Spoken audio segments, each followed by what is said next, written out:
Hey everyone, I want to welcome you to my third edition of COVID-19 2020 Extended Spring Break. Perfect activity for today. Unfortunately, it just started raining, but I know that the rain is going to let up and the sun is going to shine again here in a couple hours. So today's activity will require you to go out to your lawn once the sun comes out. So we're going to get everything ready. For today's activity, you need one regular size sheet of paper. You can say hi to my daughter. Amelia's here with me today, helping me get this activity going. You can see it's her wonderful artwork on the paper. Just one simple regular size piece of paper. I don't have any thread or string at my house, so we're going to be using dental floss. Seems like the easiest thing to use. We have plenty of it. The dentist always gives us tons of samples of it. So we're going to be using one of those sample packs of dental floss from the dentist. And I also have a stapler. If you don't have a stapler, you can try tape. I have a hole punch. I don't have a single hole punch, so I'm going to use this 3-hole punch very carefully. And I have a piece of tape. The tape is optional. The piece of tape that I have right here is to reinforce the hole that I'm going to be making here in a couple minutes. So what we're going to do, it's okay, we'll get to it in just a minute. What we're going to do is we're going to take this piece of paper, and with the artwork side facing down, we're going to fold it in half.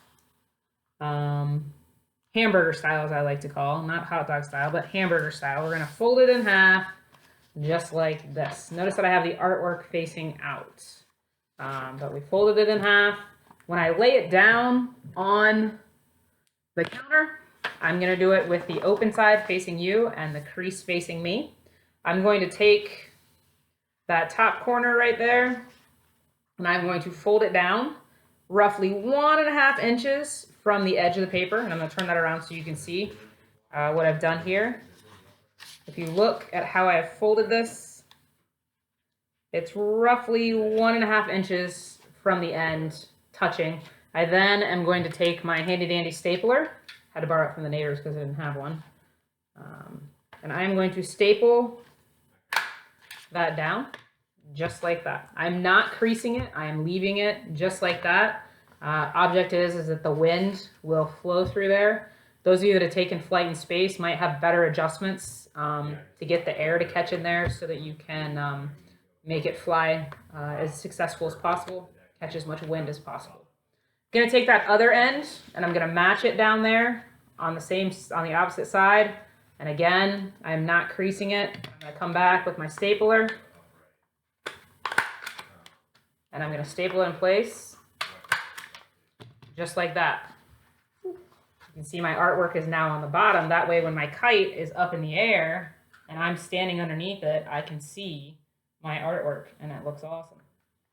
So from here, I've got to go to my hole punch. I'm going to take my hole punch and I'm going to hole punch slightly less than center, closer to my staples. You can see just a little less than center. I'm going to take that hole punch and I'm going to slide that in there very carefully. You can see my assistant is getting a little out of hand with the stapler over there. Make sure that I get it all the way in the hole punch so that I get that really nice hole right there. Then I'm going to take my one piece of tape. I couldn't find the Scotch tape in my house, so I just found packing tape. So I'm just going to take this piece of packing tape and I'm going to put it over the hole that I cut to reinforce it so that it doesn't tear when I'm flying my kite. I'm going to get my scissors. Excuse me, Amelia. Thank you. Oh, awesome.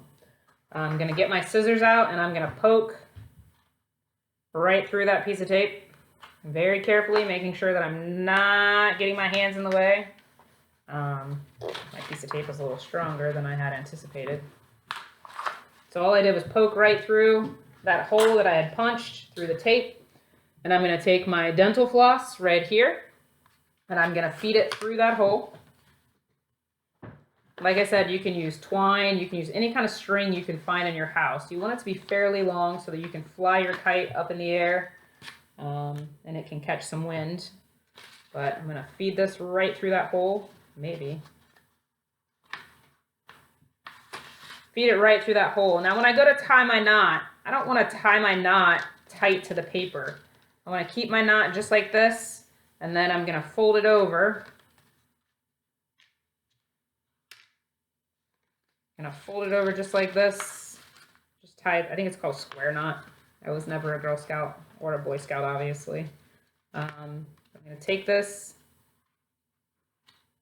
I'm going to work on getting this knot just right. Better pull my dental floss first.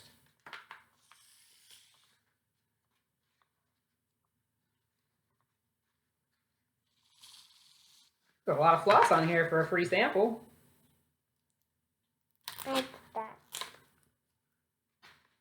I'm going to cut my dental floss off, maybe. Let's get that knot straightened out here. Mom, you know what I'm trying to do with this marker? Tie this floss to it. All right. And why are you tying that floss to that marker, Amelia? So it doesn't roll away. Tie my knot. And my floss. Mom, I need help tying the floss to a marker. Just like this. You can see that my knot itself is fairly far. There's just a kind of like a loop there going into that. And then when the sun comes out again, I'm going to take this outside and I'm going to fly it and see how things go. Enjoy. Send me some videos and some pictures of your projects. I really want you to get creative with the artwork here. You've got plenty of time. Make it look really good. Really make it shine. Maybe come up with a theme for how you are enjoying your time. Maybe you draw a picture of something that you've done that you don't normally get to do, whatever the case may be. But I look forward to seeing everybody's projects and hearing how you enjoyed this idea. Hope everybody's enjoying their time. Talk to you later.